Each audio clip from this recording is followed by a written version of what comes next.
Well, today for Heritage Trust interview, we've got something different.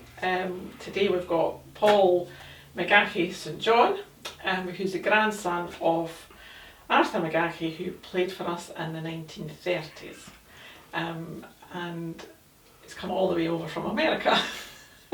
Actually from North Queensbury, a small one, so it wasn't too bad. Yeah. So, you contacted the club a while ago, saying that you had some memorabilia that was your granddad's, right, that you would like to donate to the Heritage Trust. So tell us a little bit about your granddad. Well, let me think where I start. Well, he grew up in Lahore, which is obviously close to Lochgelly.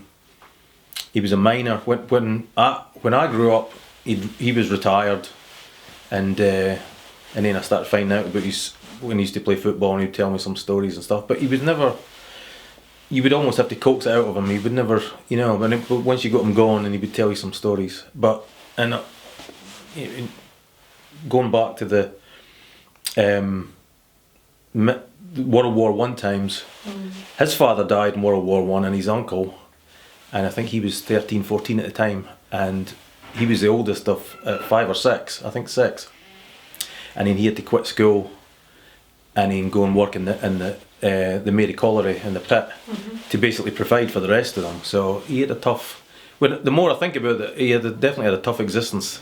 At 14, he had to quit school, and he said he loved school, and he loved to learn. But I think the Catholic, the priest would help him when he'd come home from the pit. Then he would go and get lessons, because they would still try to educate him, but they knew he had to work and make money for the family. Yeah. That was his background, and then he played for. And some things I didn't find out till later, but I always knew he played for East Fife, which was his main club, I think, for 6 years. Yeah. He started off as a left back, and for whatever reason, after a season, or most of a season, they put him up into forward, and he started scoring a lot of goals, and they kept him there. So I think when he came here in 33, he was still playing up front and still scoring quite a bit. Because he was part of the team that won the first, got promoted with the first division in 1933-34. Right. So he obviously had an influence on the team then if he was scoring goals. Right, I think he was older by that time, but in football parlance, so I think he had quite a bit of experience. Yeah. So he probably did help in that respect. I think he was probably brought in as an old head to help the team make the jump. Had he played junior before he went to East Fife?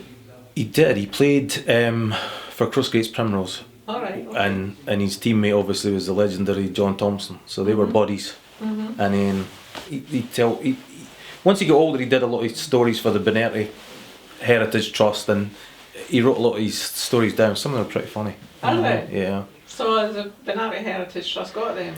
There was a book they came out with years ago. I think it was No More Bings in Benetti, and he's actually on the cover. He tells different stories, some of his football stories, and just some of the things. Like I think he got some of the ornaments for the Catholic Church at the time. There was just some story. It was like something about the quiet man who's on the back of this truck with stuff for the Catholic Church, and he would do a lot of stuff for the community back in Lahore.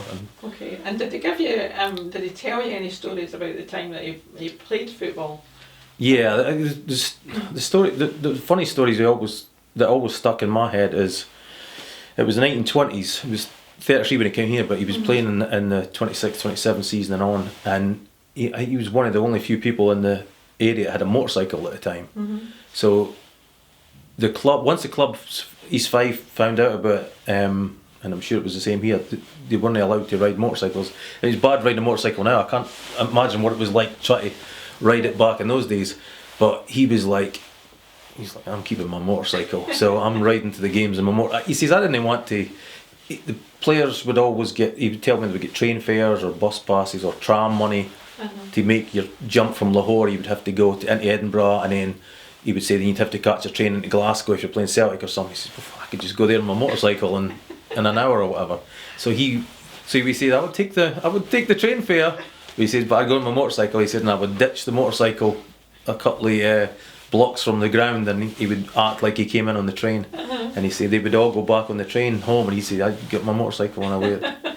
So I don't know where he was ditching. He would always tell me he just ditch it. So I'm sure he didn't just ditch it. I'm sure he had some sort of thing worked out. Yeah. I think sometimes he took somebody on the back, and maybe the other guy put it somewhere. I don't know. So, but yeah, he was. But I think even my own little bit of research, things I found out.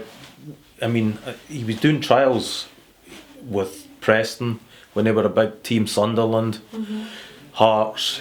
So he was really young, all these trials. So, but I think at the same time he was still working in the pit to provide money because he had 5 younger siblings and his mother was still alive. So I think he was viewing that he could still work. He was getting a couple of revenue streams that way, and unless I suppose Sunderland or Preston was going to give him big money, and I think at one point somebody, it could have been Preston, somebody offered him terms, but I think he was happy. He was very committed to living in Lahore, and he was never for leaving. Right. You know, he went to. There's a funny story that I think I'd mentioned to Duncan, was his younger brother William, and in the 1920s the miners in here went on strike. It was 25, 26, round about that. So there was no work. So my granddad didn't have any income, but the collieries were all starting to build up in Kent. So motorcycle, you got William on the back, and the two of them taking 2 days to go down to Kent, and it's a place called Deal, which is next to Dover.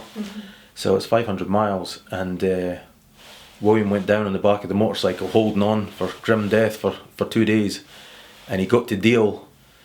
He got a job in the colliery, and my granddad got some work there too, and then Deal Town contacted him and they offered him terms, and then the strike came over and he says, "No, I'm going back to Lahore, I'm going back to the Mary Colliery," and he says to William, and William's like, "I'm not getting back on that motorcycle," and he stayed down in Deal for the rest of his life. Really? He never came back. He came back in a car, I'm sure, at some time in the 40s and 50s and 60s. I remember he was up here in the 70s, but he wasn't getting back on that motorbike. Oh, right. So he must have been traumatised. He must have been. You think of the roads in the 1920s, I'm sure, and I'm sure that motorcycle wasn't super comfortable either. No, I wouldn't. But I think he was traumatised. So he stayed, and he had a family and everything. They stayed in Deal in Kent to this day, and no, he never came back. So.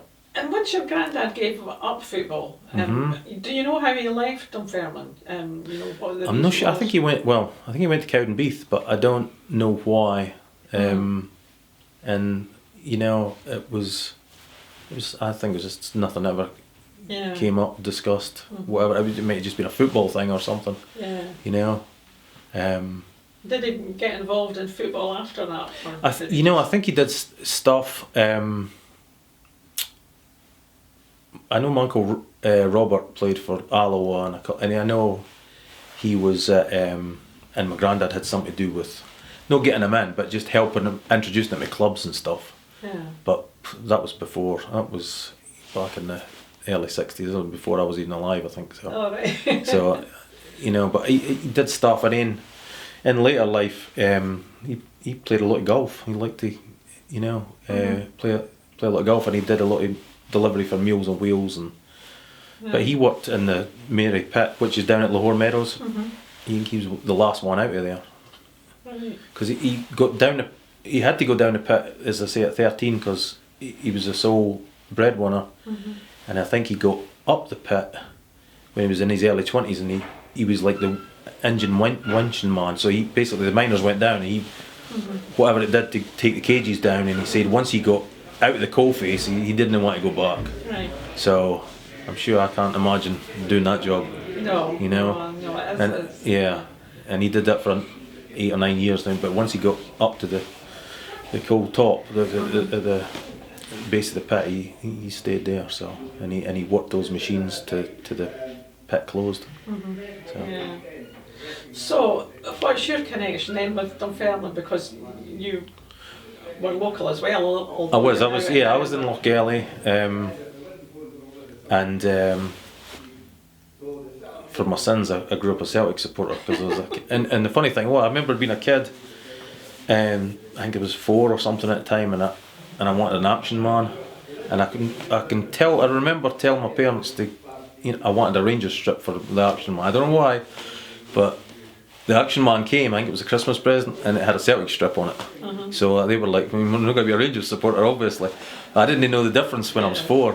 So maybe and my parents are no anti-Rangers, anti-Celtic, anti-anything. So it might have been the Celtics was the only one they could have got for me. So once I got this Action Man, a Celtic strip, I started supporting Celtic, and then the reason I became Pars supporter was I was 15, and my mother was friends with Jim Leishman's sister Betty, and I think Tom Forsyth was still here, and Jim was doing coaching or assistant coach or something. Anyway, he gave tickets to Betty. I don't know whether for her son Alan or I don't know how I got them, but I ended up, maybe Alan couldn't go or something, or they were for me, I don't know.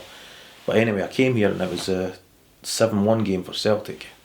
I had to look back up, but Charlie Nicholas scored 4 goals that game, but it was 1-0, 2-0, 3-0, and I was like, and I'm watching this as a Celtic supporter, 4-0, 5-0, I think it went 5-1, I think, and then 6-1, 7-1, and I wasn't enjoying it, and I was like, I was 15, I was like, this is no. And then when the Pars got their goal, I almost felt myself cheering for the Pars, and I was like, and then that was, I came in a Celtic supporter that day, and I went out a Dunfermline one, and that was just the end of Celtic after that. I know it's hard to believe 7-1 Celtic, and I changed teams at 15, but I think as every 15-year-old kid should do, if you support these big teams, you can always have an allegiance to them, but you should always support your local team. It's much more fun supporting your local team than following Celtic, Rangers or Hearts and Hibs or whatever, Aberdeen or Manchester, or know, because obviously the local clubs are the lifeblood of everything. So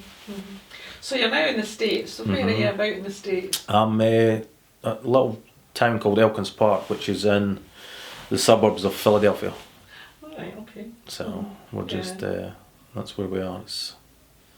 So you've come home for a little break. Well, I'm saying home, but with all of your family and your in-laws as well, who have never been to a game. So hopefully they'll enjoy it. And you're going to eventually hand over this contract that your granddad got. Well, I was excited because I found, I was thinking about it, and I was thinking, now my kids are showing an interest in the Pars, but it was all Philadelphia Eagles and stuff, and I had this paperwork, and I thought, well, I'm coming here, I'm thinking, this, if the club was interested in it, because especially I saw it was signed by William Knight, I think, who's the longest serving manager, I thought, well, this might be of interest to the Pars, and it's probably in a better place here for somebody to see something like that. And then when I was going through it, I found the 2 letters, and then I have a lot of East Fife stuff, because obviously his time with East Fife was, and then I found this other contract, and then I realised it was a Pars one. But when you open it up, it just makes so good reading, because not only does it say what he's getting paid, but it shows you the bonuses and everything, and just what was going on in 1933 in Dunfermline, and how they were getting paid and stuff. It's very interesting, and then it's in such great condition too. So that's good. Well, on behalf of the Heritage Trust, and although we're doing a formal handover later, can I thank you very much for the donation, and the Trust is highly delighted. Oh, good, yeah.